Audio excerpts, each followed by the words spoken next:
Welcome to the Porsche 986 Boxster S. Now, this is the first Porsche which I have ever featured on my YouTube channel, and to many of my viewer base coming from BMWs and M cars, you guys might be a little bit surprised to see this car on the channel, and I can't blame you. Part of the reason why I am doing this feature film on this Boxster S is because I want to diversify my content a little bit. I want to feature some other cars, some other builds on the channel as well.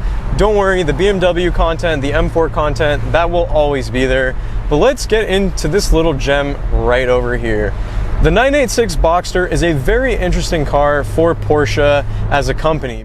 In the mid-1990s, Porsche was not in the best financial situation, and they desperately needed a car that was going to cater to a broader audience, a car that was going to be a little bit cheaper than the 911, but also offer many of the thrills that the 911 could bring, a lot of the fun, and on top of that, they wanted something that was going to be a convertible only, something that could appeal to those that really wanted a roadster in their garage. And to be quite frank, the Boxster delivered on every single one of those promises, on every single one of those initial intentions with the car. And while by no means is the 986 generation Boxster a perfect vehicle, it is really, really good, and I truly do not think it gets the attention or the presence that this car actually deserves. Now, this vehicle we have featured here is actually an 01 986 Boxster S. It is the S variant, so it features a 3.2 liter flat six engine that puts out around 250 horsepower. It sounds absolutely brilliant, especially when you get it over around 4,000 RPM. Just have a listen.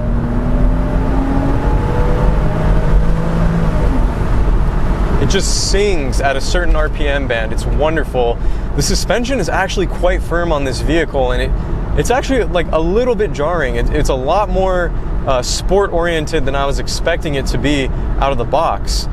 And it feels very, very dialed in. This example is actually featured in the Porsche white color. It's literally just called white, on a navy blue interior with a navy blue soft top, and it is pristine. I mean, not a single dent, not a single ding on this car. It actually has only about 30,000 miles on it for a 2001. It's coming up on 20 years old. I mean, this thing is really a brilliant spec, and it is a very brilliant example showing off the beauty of the 986, which some people think is actually non-existent on this platform. I will be quite honest, from an exterior design standpoint, it is not the best looking car. A lot of people like to joke around and say that you can't really tell the front and rear apart from each other, that they kind of look the same. And I do agree, but for the most part, I don't think it's a bad looking car by any means, and it actually gets quite a bit of attention. As I was actually filming earlier, I had a few people come up to me and ask about this vehicle specifically. This Boxster is actually spec'd with the optional 17-inch multi-spoke wheels, which I think look a lot better than the factory turbo twist wheels. I think these wheels really suit the character and design aspect of this car. And the white on navy blue, again, is just a really nice finish. The interior of the Boxster, this is something, again, where I think is a low point for Porsches. Again, I think it's pretty obvious. Many of us know that Porsche, at the time of the development of this vehicle, the company was not in the best financial state, right? And as a result, we can see a very low quality interior. These seats look very cool, and they are finished in a nice leather, but they don't really bolster you that well, and it's pretty easy to slide around in the seat, especially if you're a bigger person. I'm fairly lean, so it's not that bad for me, but I can imagine if you're anything bigger than me, then it's not exactly going to be the best type of seat for you. And throughout the interior, throughout the dashboard, on the door cards, I mean, there's just an endless amount of cheap plastics. You could just knock this interior down like crazy if you really wanted to, but let's be real here. Nobody actually buys a Boxster for its lavish and luxurious interior. You buy it for the driving experience and for the sports car appeal. And given the market values of these vehicles, these things have hit rock bottom in terms of depreciation. You can get them for under 15K. This example might be a little bit more just because of the low mileage and the spec that it's in, and they're just so much value for the money. It actually kind of reminds me of a German Toyota MR2, dare I say that, because of its mid-engine layout, but this thing feels so much more dialed in. It feels so much more responsive. The hydraulic steering is just absolutely wonderful. When you're driving this car, turns in on a dime, the steering is responsive, it has the perfect weight balance, and on top of that, you get a ton of feedback from the road because of that hydraulic steering rack, and it's wonderful. The flat six engine that is behind me is not the most powerful thing, and if you look at this vehicle from a numbers perspective, strictly on paper, you're not going to find it very appealing.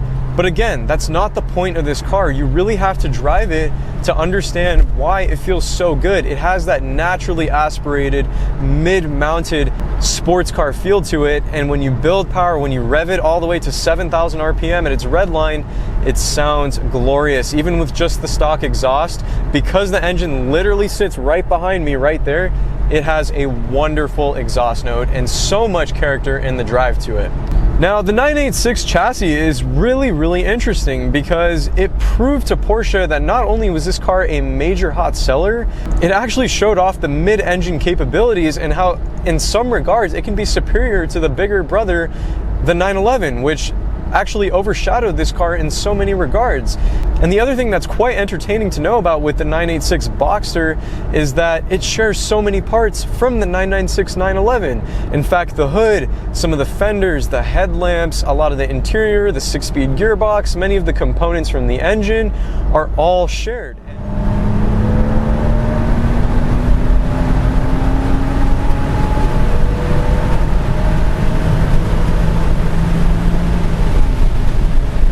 Wonderful car. It gets up to speed, it's quite effortless. Again, it's not the fastest thing, and coming from someone that drives a BMW M4 that produces well over 500 horsepower, this is definitely not the quickest car by any means, but it's fun, and that's just the nicest thing. I'm over here in the wine country area of my city and just taking up some back roads, and it's just so much fun to rip on the accelerator, to just let this car loose because it just sounds and drives wonderfully. The turn-in is responsive, the steering is just so direct. The brakes, with the factory big brake kit that these cars come with, we have those 4-piston Brembos up front, 2 pistons in the rear. You do get some pretty nice stopping power, and the brake pedal is very firm, it's very progressive, and it's essentially what you would really want from a sports car. It's really nice. Now, if I had to knock this car for one thing, it has to be the transmission. Unfortunately, this example of a Boxster is featured with the old Steptronic gearbox, or Tiptronic as Porsche calls it. It's a conventional 5-speed torque converter automatic gearbox, and if I'm being quite honest, it is atrocious. You know, I currently drive a DCT equipped vehicle, an M double clutch on my M4. I've driven a lot of the more modern Porsches with the PDK gearbox, and let me tell you, this thing feels ancient. And you know, it's a 20-year-old car. You can't exactly knock it for the fact that it has an automatic, but I mean, really, to bring out the true character and the true fun factor out of the Boxster, it needs to be equipped with that manual gearbox. It's just going to totally bring the engagement up, and it just adds a level of driver fun and excitement to the vehicle, especially because this car doesn't make a lot of power. It's perfect for the manual gearbox. You can row through the gears. The naturally aspirated engine with its smooth power bend and smooth power delivery just suits the manual gearbox perfectly.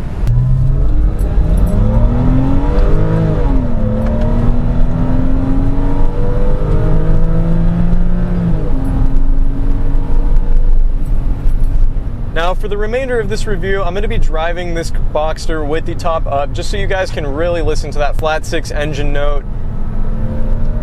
And while I do really like the top-down experience of this car, with the convertibles, you just get a lot of wind noise, and because I'm doing a review today, it can be a tad bit distracting.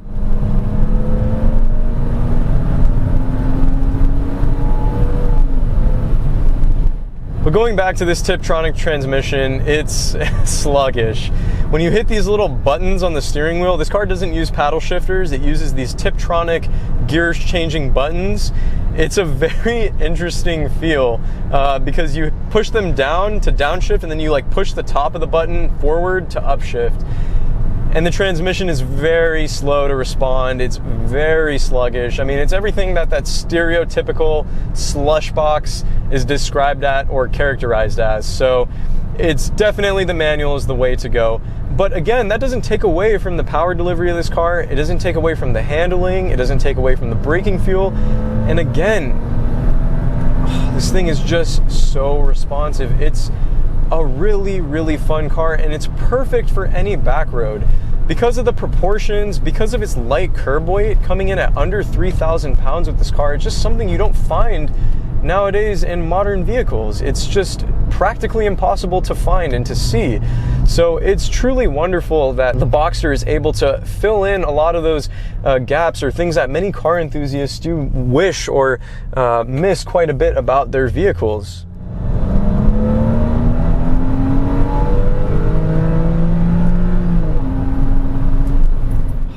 And what the purpose of a fun, low curb weight, naturally aspirated mid-engine vehicle should have, this car delivers on all of those fronts, on all of those promises. And it's just fun. It's just fun. And that's what makes it such a good car. It's such a good bargain. If you're looking to buy a sports car, you don't exactly have the highest budget, maybe $10,000 to $15,000, even less, get a Boxster. They're awesome. They are really fun cars. You can turn them into wonderful track beasts.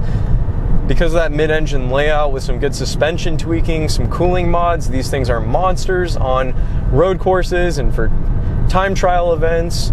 It turns any back road that you get onto an absolute delight, and you have an absolutely wonderful sound with that flat six. You really do get what the Porsche experience is all about for such a low price. And it's really, really cool that this car exists to fill in that gap for those people that desire those cars. Oh, and of course, make sure you get a manual with yours, because the automatic, well, it's not terrible, but the manual is totally going to change the driving characteristics and feel of these cars. Thank you so much, everybody, for tuning into this video. I hope you enjoyed this feature film and review on this 2001 Boxster S from the 986 generation. If you could leave a thumbs up on this video, subscribe to the channel down below if you have not done so already, and tune into some of the other videos on my channel. I would appreciate that immensely. Thank you so much for your time. I will catch you all in the next one. Take it easy, everybody.